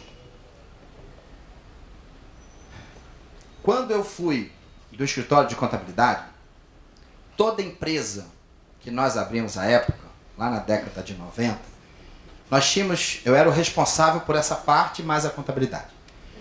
Toda vez que chegava um cliente, eu sentava com ele, conversava com ele, pegava os documentos dele, visitava, porque era um escritório grande, eu era funcionário, pegava o carro, visitava onde ia ser a empresa, fazia todo esse levantamento porque eu queria conhecer o cliente. Porque, pessoal, nós vivemos num mundo de pessoas que muitas vezes você acha que está tudo certo, quando você vai ver, está tudo errado. Você vai, pega o CNPJ, pega lá, faz a contabilidade bonitinho. Aí você pega o carro, eu vou entregar o documento lá. Quando chega lá, terreno baldio. empresa. Pode parecer filme, gente. Não é filme não, gente. É realidade. Alexandre, eu tive um caso desse do meu colega meu lá de campo. Eu gosto disso. Trabalhava numa empresa.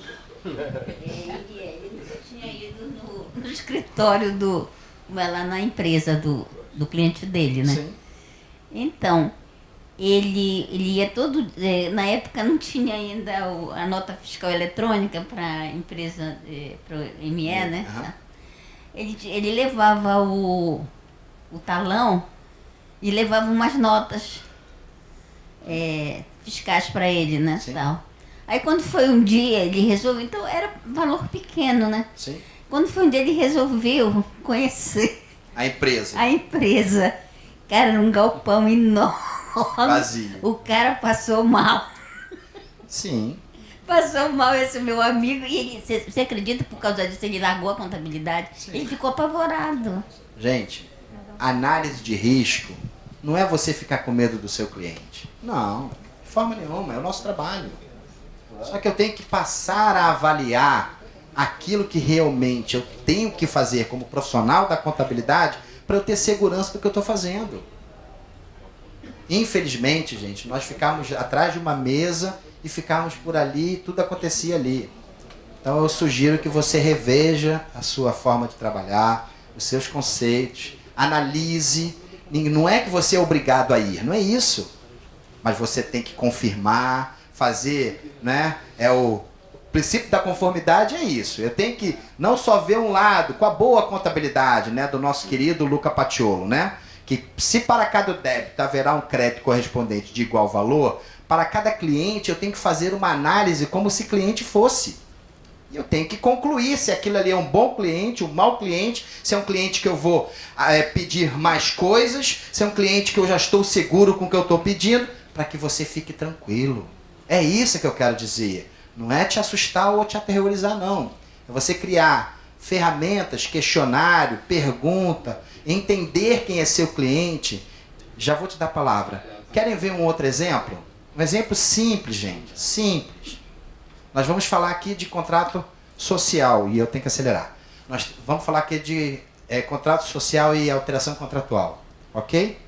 Chega o teu cliente e diz assim, olha, eu quero fazer uma alteração contratual, vou aumentar o capital para 200 mil reais. Comum? Mais comum do que a gente pensa. Vou aumentar. Qual é a tua primeira pergunta como profissional da contabilidade? Da onde vem esse dinheiro? O senhor vai utilizar lucro? Vamos ver a sua contabilidade. Não, olha, o senhor não tem lucro. Ah, não, eu vou depositar esse dinheiro. Ok. Da onde vem esse dinheiro? Ah, vem da minha pessoa física. Então é aumento de capital dos sócios. Percebe isso? Nós temos que passar a conversar mais. E não é ser desconfiado, mas começar a fazer controles. E esses controles vão em base de risco. Aquele cliente que eu sei que eu tenho que ter mais vigilância, eu vou vigiar mais. Aqueles que eu sei que é um bom cliente, que já está comigo há 30 anos, que ele é regular, que toda a documentação dele ele é certinho, esse eu vou diminuir o risco, mas não vou deixar de ter. É isso. Na sua visão como conselheiro... Não, chefe. Como Chefe da fiscalização. Chefe da fiscalização. Isso, eu sou funcionário. Como que você vê a contabilidade... Vou falar de Rio hoje. Sim. Eu sou mineira, mas eu estou aqui há um tempo já. Entendi. Como é que você vê isso? Porque assim, como eu venho de auditoria e consultoria, e hoje estou mais atuando na contabilidade, mas ainda muito nessa parte de consultoria, eu vejo que alguns escritórios, alguns profissionais ainda cobram aquele honorário que não paga nem a DCTF que a pessoa faz no mês. Não tem, assim, não estou dizendo, a responsabilidade não está atrelada ao valor do honorário, mas sim honorário que é surreal, que você olha e fala assim, não, essa pessoa finge que faz contabilidade e a pessoa que contrata finge que tem um contador. Sim. É mais ou menos por aí. Pois não. E você acha que realmente assim, as pessoas estão hoje mais preocupadas com esse profissionalismo? Porque há uma concorrência muito desleal em relação a isso. Porque se você pega nesse grupo que está aqui, se todos nós, como contadores, resolvermos a trabalhar da forma correta, assinando, fazendo todos esses controles, que é uma coisa que eu acho que todo mundo devia prezar, a pessoa tem cliente que vai correr, porque ele está acostumado a pagar um honorário que é ridículo. Sim. Que é impossível uma pessoa seguir tudo isso. Como é que você vê isso? Você acha que as pessoas estão mesmo buscando isso ou ainda está muito atrasado? Sua pergunta é grande e a resposta é grande. Eu posso me dar o direito de nós conversarmos depois? Porque senão não termina a palestra de COAF. Tem muita coisa que dá para dar e eu estou preocupado com o horário. Pode deixar que eu venha te visitar. Por favor, quarto andar, vai ser um prazer. Certo cafezinho, certa água. Tem pão de queijo? Ainda não.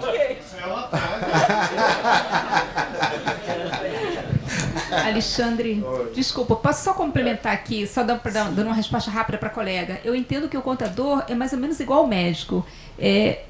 O paciente é que decide qual é o médico que ele quer ter.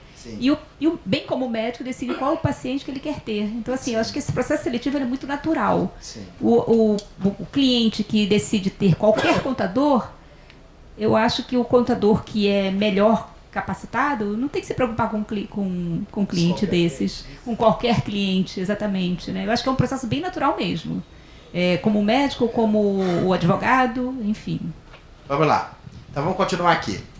Bom, da comunicação existem duas, ok? Nós viemos aqui falar muito enfaticamente em cima da segunda, porque é o que a gente está no nosso prazo.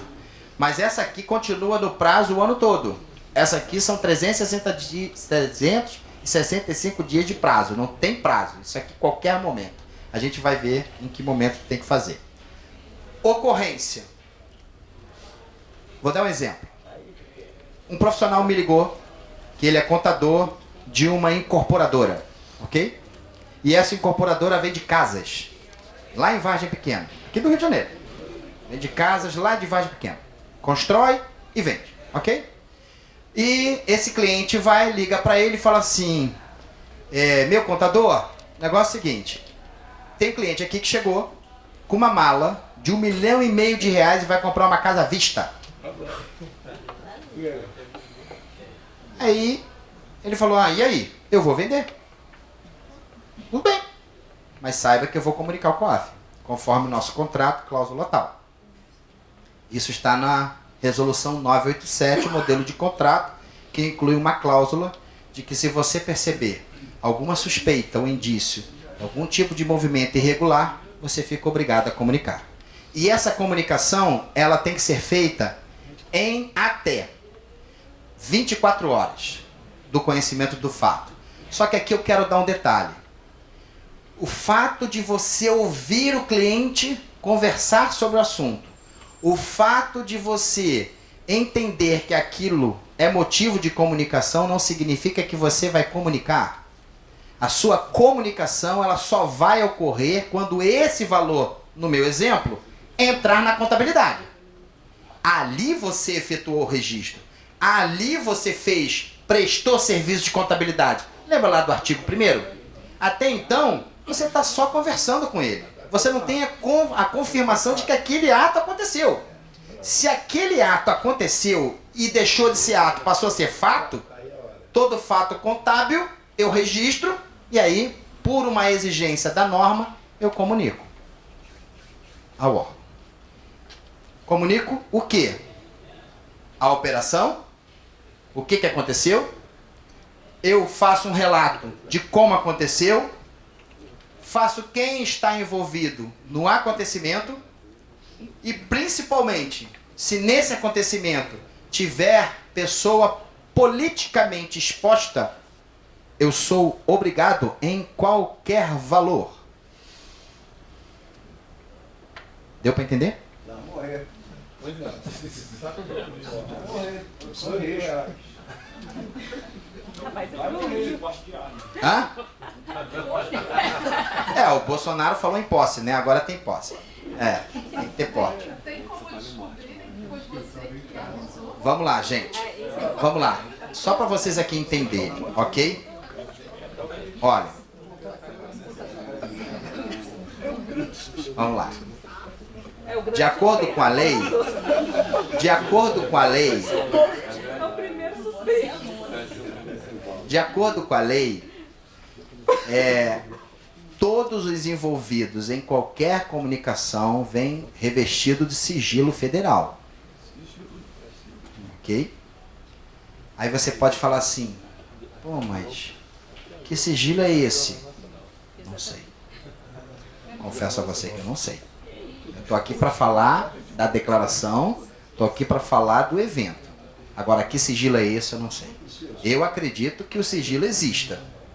Ok? Porque é um órgão respeitado. Principalmente, eu vou falar esse ano, porque nós vamos ver aqui, né, que a partir desse ano, o presidente tirou o COAF, né, subordinado do Ministério da Fazenda, e passou para o Ministério da Justiça.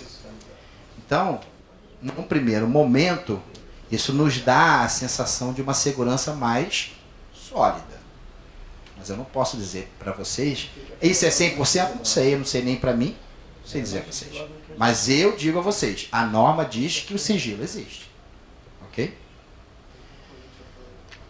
Independentemente de qualquer fato, daquilo que nós vimos, independentemente, fiz uma operação acima de 50 mil reais com o meu cliente. Essa operação pode ser de ativo ou de pagamento.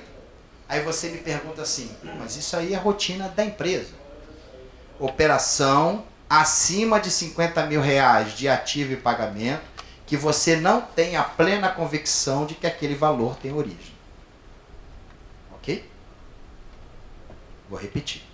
Operação de ativo e pagamento em dinheiro acima de 50 mil reais que você não tem a confirmação de que aquele movimento teve um lastro, tem origem. Aí é qualquer coisa que você fez. Por exemplo, vou dar um exemplo. Vivo. Ok? Vamos imaginar que eu tenho um escritório de contabilidade, faço a contabilidade do meu cliente, o meu cliente, ele de repente, do nada, me aparece com uma nota fiscal de uma Mercedes, comprada em nome da empresa, no valor de 200 mil reais, sem passar pela empresa. O que eu faço com isso?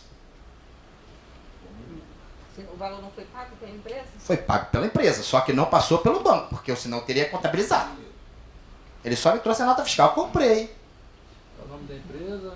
Nome da empresa. Não, isso não acontece. Ok, então. Pode acontecer sim. Se nós vamos fazer, não é, a tradução dessa operação contabilmente, é outra história. Ok? Nós vamos fazer, eu vou dizer, nós vamos traduzir a operação e contabilizar a operação. Mas ok? Se foi a empresa que pagou, alguém pagou. Sócio. Quem é? Acredito sócio. Sim. Acredito Enfim. sócio, ele falou. Eu posso? Não, eu vou dar uma solução contábil. Mas você percebe que é algo incomum? É algo suspeito? Gente, a nossa palestra aqui é para você refletir, tá? É para você refletir. Lembra da nossa análise de risco? Lembra da nossa análise de risco? O cliente é seu. A análise é sua. Ok? Eu só dei um exemplo bem esdrúxulo, bem louco, mas para você refletir no que você faria. Ok? E no que a norma diz que tem que ser feito. Esse item 2 aqui eu acho mais complicado, mais rotineiro no nosso dia a dia. Por quê? Qualquer constituição ou alteração contratual acima de 100 mil reais integralizadas em espécie, você fica obrigado a comunicar ao COAF. Aí vem aquela história que nós infelizmente fazemos por rotina do dia a dia. Como é que a gente faz a integralização, hein? O sócio tal deu valor tal, o sócio tal deu valor tal, totalmente integralizado em moeda corrente? Do país. Ainda gravamos ainda. Não fazemos isso? Ok? Gente, se você não comunicar, a junta comunica. A junta comunica ao COAF. Ok? Então, sugestão de amigo contador. Vai integralizar qualquer valor, seja por alteração, seja por constituição, analise o risco e verifique a origem desse valor. Ok? Faça, seja ali um analista, um assessor, um consultor. Não faça porque o seu cliente quer aumentar a capital, porque ele quer participar de uma licitação e lá exige um capital de 200 mil reais e ele não tem. Aí ele vai precisar de você. Mas muitas vezes, já vou te dar a palavra, mas muitas vezes ele não tem nem na física dele. Então você tem que colocar as cartas na mesa. Trazer para ele essa responsabilidade. Trazer para ele essa realidade. Fala. O caso da Constituição da EIRELI, né? Sim. Que são 6 salários mínimos. O profissional mal se formou, não tem 100 mil reais. Sim. 6 salários mínimos, não tem, né? Sim. Então, eu sempre sugiro que ele bote alguém da família, bota a mãe dele, faz um capital pequenininho, né? Para ele começar a trabalhar e não constitua, não registra essa empresa como EIRELI, porque ele não tem como comprovar a entrega do dispêndio, dessa integralização que ele vai fazer. Então, são detalhes, obrigado, tá? São detalhes que nós temos que ficar atentos. Volto a falar, gente. Às vezes a gente quer resolver o problema do nosso cliente, mas a gente tem que ficar atento do que nós estamos sendo envolvidos naquela operação. Ok? Da exceção da comunicação. Quando você fizer qualquer análise, seja ela como auditoria, interna ou externa, e essa análise for exclusivamente uma análise de risco da empresa, você não é obrigado a fazer a comunicação ao COAF. Quando você fizer uma perícia, também você não é obrigado a fazer a comunicação ao COAF. Quando você fizer a auditoria de pares, eu não sei se tem auditores aqui, a auditoria de pares é quando o Conselho Federal, pelo o Comitê de Revisão Externa de Qualidade, obriga que um auditor verifique se o outro auditor cumpriu as normas brasileiras de auditoria. Nesse momento, ele não é obrigado a comunicar ao COAF. E a auditoria forense, que na nossa legislação ainda não é muito clara, mas ela está começando a crescer diante de tudo que está acontecendo, Lava Jato, isso aqui está nascendo, isso é um nicho de mercado novo, ok? Chama-se auditoria forense, no nosso país. Sim. Quando você fala em análise de risco de empresa, seria análise de risco corporativo? Corporativo. Tá, aquele que auxilia o controle interno. É isso, Okay. é isso, corporativo. O que houve aqui? Bom, a ocorrência, nós vamos fazer a comunicação ao COAF. A não ocorrência, nós vamos fazer a comunicação ao Conselho Federal de Contabilidade. Então, repetindo, se você participou de algum movimento, esse movimento te trouxe suspeito ou indício de que há uma movimentação ali irregular, você vai comunicar a ocorrência ao COAF diretamente, por certificação digital ou por senha. Quando é não ocorrência, você vai comunicar no site do Conselho Federal de Contabilidade. E esse prazo de 24 horas, se já tiver passado? Vamos lá. Esse aqui. 24 horas, quando você concluir que foi um ato ilícito. Então, vamos imaginar o seguinte. A operação aconteceu. Vamos usar a pessoa física, ok? Normalmente eu faço a declaração referente ao ano de 18. Não é isso? De pessoa física? Mas vou fazer até abril. Não é isso? Eu estou conhecendo o fato quando? Em abril. Conheci o fato em abril, suspeitei, e aquilo ali me trouxe indícios de irregularidade. Eu tenho 24 horas para fazer a comunicação. Ok? Mas na jurídica também, a gente pode ter exemplo, no fechamento do balanço. Pode ter exemplo também. Se tinha alguma pendência durante o ano, algum pagamento, algum adiantamento, que a pessoa tem, não, o contrato veio. Isso acontece. O tempo Às todo. vezes eles fazem pagamento. Perfeito. Cadê o contrato dessa prestação de serviço? Sim. Cadê a nota fiscal disso aqui? Sim. Não, vai vir, não vem. Perfeito, perfeito. Então, quando vier, e você ainda está ainda em fechamento, ok? Você vai contabilizar, não vai? Porque aqui a gente está falando muito de receita, mas tem a saída do pagamento de beneficiário não identificado. Perfeito, é isso mesmo. Por isso é que lá a gente falou entradas e saídas, entradas e pagamentos. Tá perfeito você, tá ótimo. Então você, se aquele valor, e aí eu volto a falar, gente, vamos lá. Deixa eu dar um exemplo aqui rápido, que eu estou preocupado com o horário. Deixa eu dar um exemplo aqui rápido. O teu cliente é dono de 3 mercadinhos, ok? Pequenos, de bairro, tá bom? 3 mercadinhos. Ele anda com uma mala de 200 mil reais. Isso é normal? Não? Depende do mercadinho. Depende do mercadinho. Ele não deveria, ele deveria contratar uma empresa de segurança, ok? Ele deveria contratar uma empresa de segurança. Mas ele não, ele é da antiga. Ele quer levar troco para um lado, leva troco para o outro, e faz a movimentação. Ele que faz o depósito. Gente, eu não posso também achar que tudo é COAF. Não. COAF é quando eu tiver a convicção de que aquele fato contábil que eu reparei na contabilidade é um fato que não tem lastro em documento hábil legal. É um fato que não tem origem.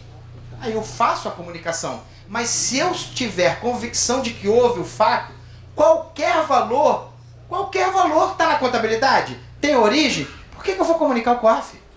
A comunicação ao COAF é aquilo que não tem origem. Eu não tenho a convicção de que aquela origem é lícita. É isso.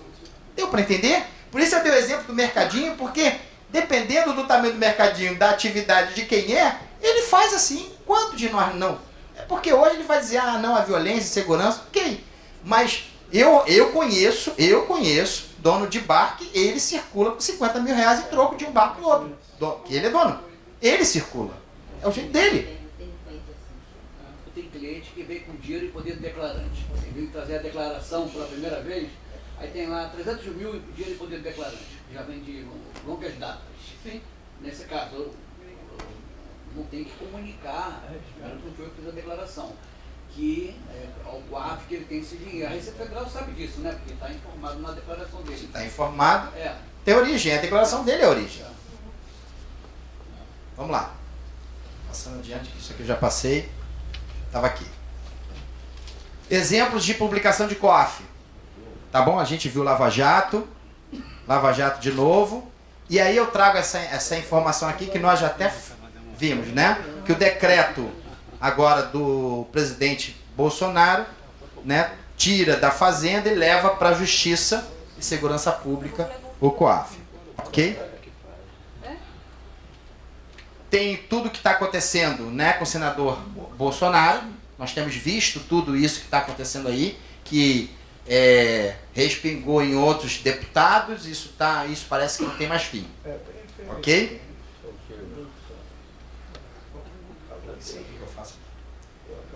Aqui é o site do COAF, ok? Esse é o site do COAF. Você, dono de organização contábil, a lei do COAF 9.613 o obriga a guardar a documentação do seu cliente, desde que ainda permaneça seu cliente, por um prazo de 5 anos. Lembra que eu falei lá que independentemente de CME ou EPP, você tem que ter a convicção dos registros contábeis? Esses registros têm que ser guardados por 5 anos, porque eles podem ser solicitados em alguma investigação. Artigo 15 e 16 da Resolução 1530 diz assim: as declarações de boa-fé feitas na forma da Lei 9.613 não acarretarão responsabilidade civil ou administrativa, no caso aqui é o profissional de contabilidade. Ok? Artigo 16.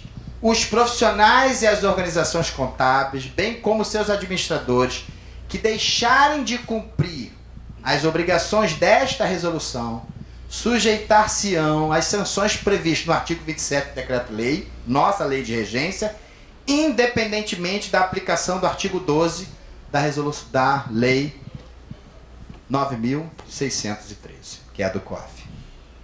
E aí eu coloco aqui uma coisa que eu falei e talvez vocês não se aperceberam, mas agora eu vou gravar. Isso vai ficar bem gravado no coração de vocês. Se o Conselho Federal não publicasse uma resolução, nós estaremos sujeitos à resolução do COAF número 24. Todas as outras profissões que os seus órgãos reguladores não trouxeram para si a responsabilidade, ficaram sujeitas, então, à resolução 24 do COAF. E a resolução 24 do COAF, ela estabelece as sanções. Advertência, multa pecuniária variável não superior ao dobro do valor da operação. Vou repetir, tá? Multa pecuniária variável não superior ao dobro do valor da operação, ao dobro do lucro real obtido ou a que presumivelmente seria obtido pela realização da operação, ou... Pode falar, gente.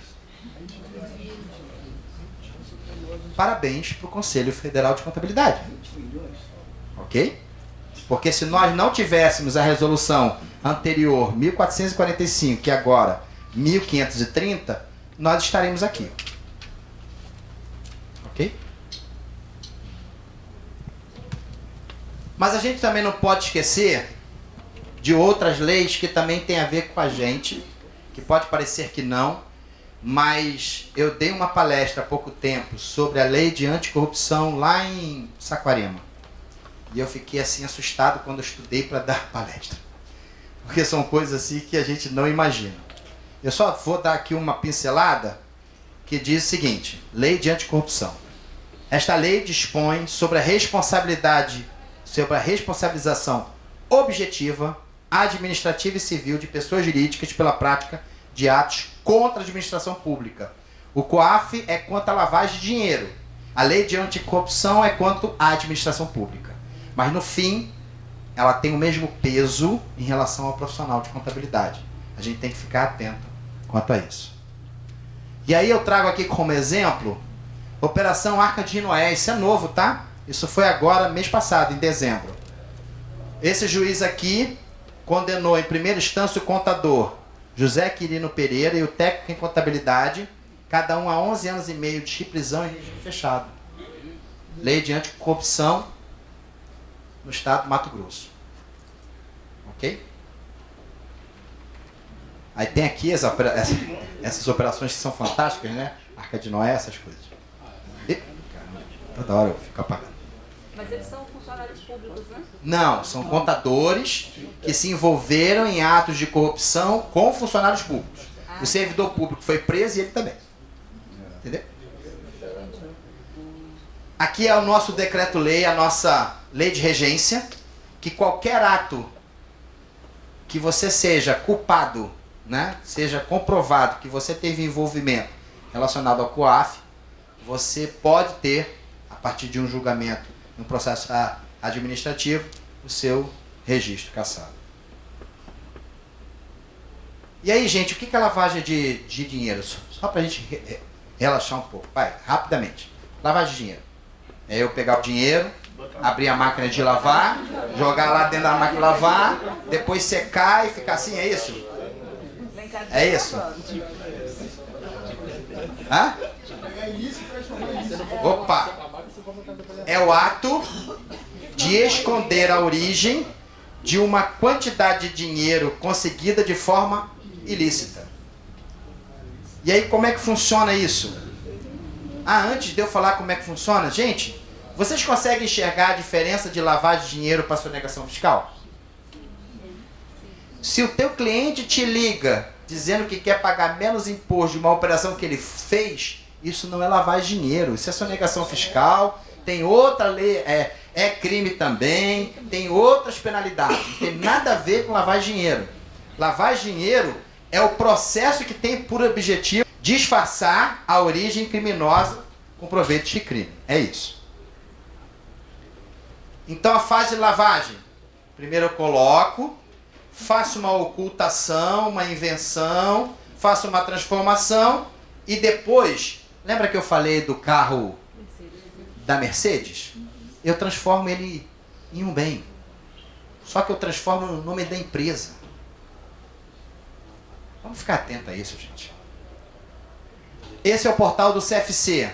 Eu vou acessar com o meu CPF, minha senha ou com certificação digital. Acesso, caio nessa tela. Essa tela aqui, comunicação de não ocorrência ou comunicação de ocorrência, me leva para o mesmo lugar. Eu vou clicar de não ocorrência. No que eu clicar de não ocorrência, eu vou escolher: é de uma pessoa física ou é de uma pessoa jurídica? Se for de uma pessoa jurídica, eu vou botar o CNPJ, vou dizer o nome da empresa, da organização contábil e vou colocar aqui o ano. Me perguntaram assim: eu posso fazer dos anos passados que eu não fiz? Pode. Só que você sabe que é fora do prazo. Ok? Se for de uma pessoa física, automaticamente já vai trazer os teus dados, porque você acessou o sistema como pessoa física. Você só está informando como pessoa física se você optar e como jurídica porque faz parte da sua sociedade. Ok? E é o COAF, se for de ocorrência. Esse é o site. Você vai acessar aqui com o seu CPF a sua senha. Ah, como é que eu faço? Ou eu acesso por certificação, ou eu faço um cadastro. No que eu fizer o cadastro, esse cadastro ele fica já preenchido eternamente. Depois eu só vou acessando e sabendo como é que está o andamento. E como é que eu faço a primeira vez? Está aqui, ó. Primeiro acesso. Ok? E financeira. Ok? Isso iniciou em 2015. Nós já conversamos sobre isso. Pessoas físicas com movimentação global, o saldo superior a 2.000, vão para a e-financeira. Pessoa jurídica com movimentação global, o saldo superior a 6.000, vão referente à pessoa jurídica. E o que eu devo fazer então? Bom, primeiro, conheça seu cliente. Saiba quem é o seu cliente. Realmente conheça ele. Não fica só num telefonema. Uma vez ligou um profissional. Ah, não, porque o cliente veio aqui e ele... Sabe, quem é ele? Ah, o João. O João não. Ah, o João da padaria. Como é que é o nome dele todo? Não, o João da padaria. Como assim? Como assim? Então, conheça esse seu cliente. Treine seus funcionários. Pessoal de organização contábil. Pessoal que é autônomo, que tem funcionário. Gente, as operações acontecem com eles. Se eles não souberem o que tem que avisar vocês, passou. Você não vai ver. Treine eles. Desperte a atenção deles quanto a esse assunto. E não se envolva em operações de risco. Contrato de prestação de serviços para todas as empresas. Ah, mas eu tenho um cliente de 30 anos. Faça com ele. Fale com ele. Ah, o meu conselho está exigindo. Vamos fazer o contrato. Carta de responsabilidade à administração. Faça de todos os clientes no final do livro diário. Quando você imprimir o diário, vai assinar lá o tempo de abertura, tempo de encerramento. Coloca a carta de responsabilidade da administração. É um compromisso da administração para você, de que todos os documentos que foram encaminhados são documentos de acordo com a legislação vigente. Escrituração contábil. Gente, independentemente da forma de tributação, faça a contabilidade. Se é ME, se é EPP, faça a contabilidade. Ah, é lucro presumido. Faça a contabilidade. Não deixe de fazer, não. Porque você foi contratado como profissional de contabilidade. Vamos fazer a contabilidade. Para isso nós fomos contratados. Faça a contabilidade. Aqui estão algumas resoluções. Essa aqui é de demonstrações completas. Essa aqui é de pequenas e médias empresas. 1330. é a resolução de escrituração contábil, essa específica para ME e EPP, a 1409, é só para entidades sem fins lucrativos. Hoje me ligou uma pessoa perguntando se uma associação ela é obrigada a fazer a contabilidade. O que vocês acham? Sim, pô, tem que fazer. Sim, tem que fazer. Além da carta, a nota explicativa também. Sim, na resolução 1418, quais são as demonstrações contábeis para EPP e ME? Balanço patrimonial, demonstração de resultado do exercício e nota explicativa. Gente, a nota explicativa numa situação de ICOAF te salva. Porque você registrou lá na nota o que você contabilizou. E se de repente você perdeu o compasso. Eu acho que era isso que você ia me perguntar. Perdeu o compasso. Eu não comuniquei em 24 horas. Perdi o compasso. O que eu faço? Bota em nota explicativa. Não deixa de colocar. Publica isso, torna isso público. Porque as demonstrações não são públicas. Não é isso? Então faça isso. Contingência, né? Na nota explicativa. Sim. Bom, gente, aqui está o meu contato aqui da fiscalização, tá bom? Eu estou aqui no conselho, no 4º andar, sou chefe aqui do departamento, pode marcar, agendar, a gente conversa, a gente bate papo, tá bom? Muito obrigado a todos. Valeu.